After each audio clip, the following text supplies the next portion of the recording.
Cedar Point, America's roller coaster. Rides, good times, sunshine. But there's a darker side and a lot of secrets.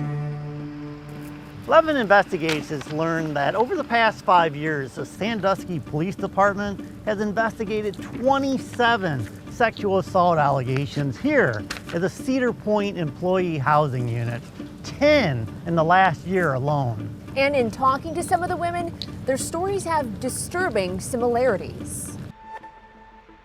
I woke up to him inside of me and I pushed him away and I just got up and I just left. And then I told my mom, I called my mom and I was like, this is like Mother's Day. Like, she shouldn't be able to get this call on Mother's Day. Like, her only daughter. My sweater shawl thing was on the floor with my shirt and I didn't know where my pants were. And I woke up and there was a condom stuck to my leg. I had my door unlocked to go back and forth in the bathroom getting ready for bed, and I was taking out my contacts, and he just walked in, like, unannounced, and like, he grabbed me and pushed me up against the bed. 32 men are listed as suspects by Sandusky police in the 27 sexual assault reports. We don't know what many of the suspects look like. That's because they've never been arrested or charged with a crime. Of the 3 men charged with a crime, one name stands out, Donnell Folks. He's in prison for sexual battery. Alexander Jacobson is charged with sexual imposition and still awaiting trial for an incident that took place in 2018. The alleged assaults have taken place in a series of employee dorms and apartments near downtown Sandusky. Those units did not receive positive reviews from most people we interviewed. We went back to the dorm and realized that, like, we can't, like, unpack anything because the place was just dirty. They had, like, spiders everywhere in the corners. They had, like, cobwebs all over. There's a lot of drugs. There's a lot of alcohol. And multiple people told us that there's little security. Now, we wanted to talk to Cedar Point officials and the Cedar Point police chief, but our request for an interview was declined. We told a spokesman that we wanted to talk about numerous sexual assault reports, but we're told that there's no interview availability.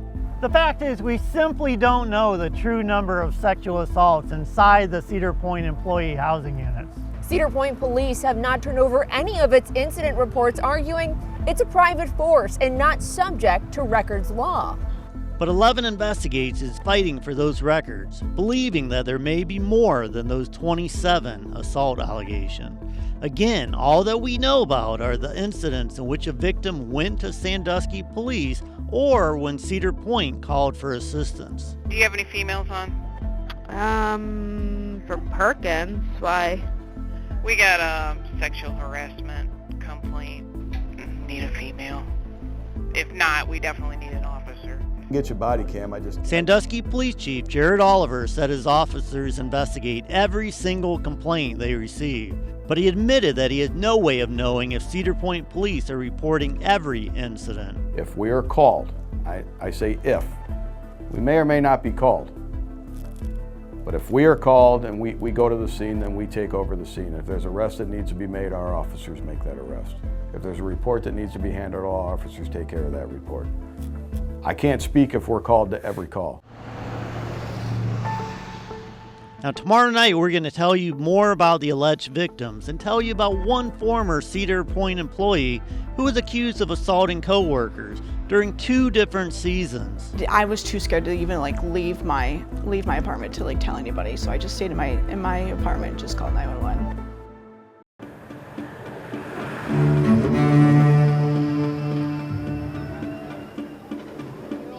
Casey Wilson was 19 when Cedar Point hired her. I moved there on a Friday because I lived 3 hours away. It was a chance to test out the real world away from home, living at Cedar Point's employee housing.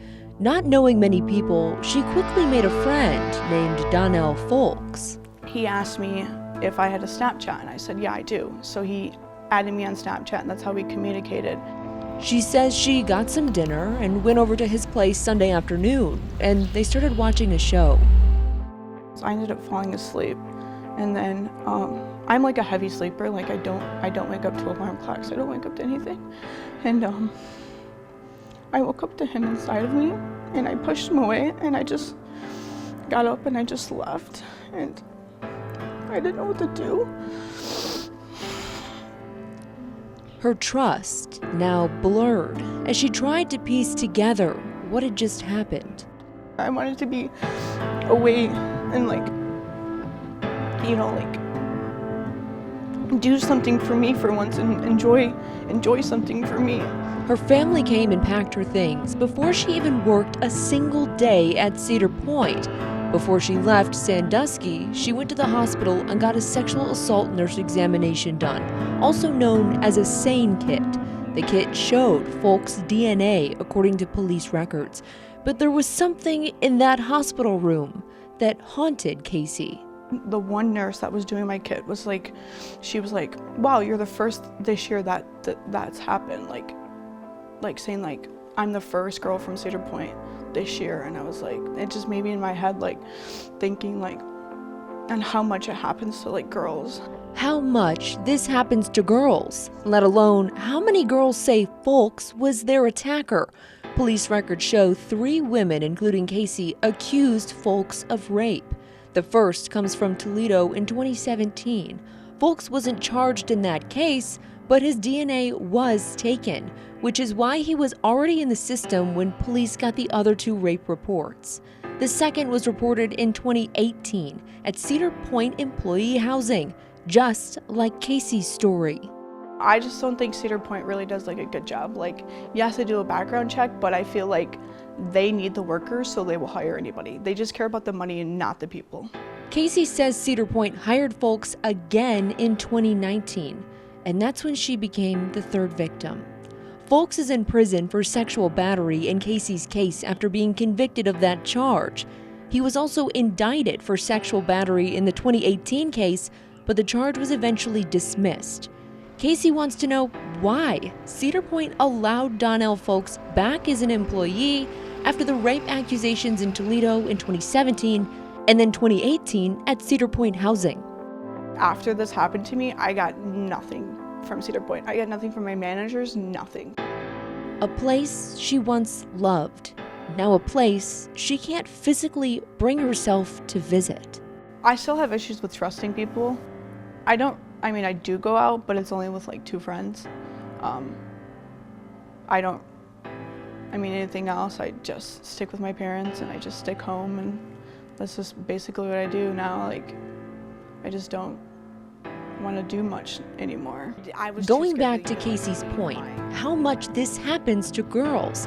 How many girls are sexually assaulted at Cedar Point's employee housing?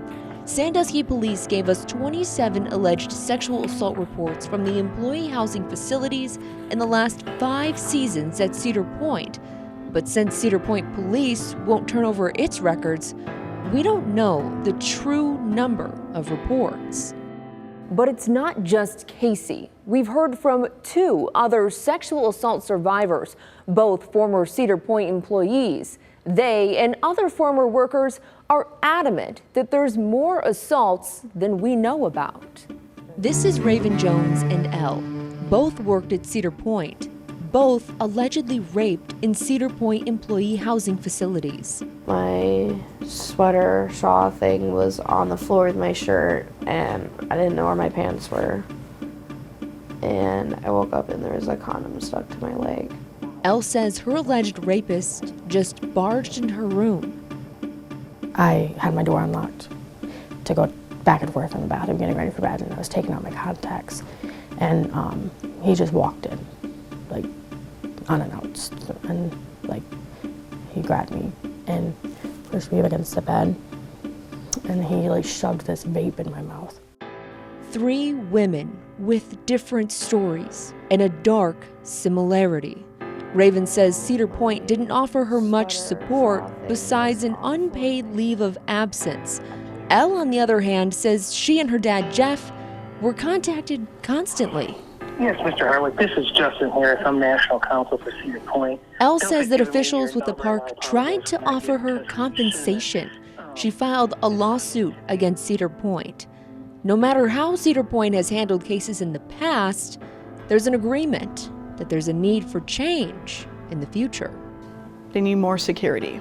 No one should ever have to go to their job and think that they might be a rape that day. They're allowing it. It's extremely disturbing and unsettling.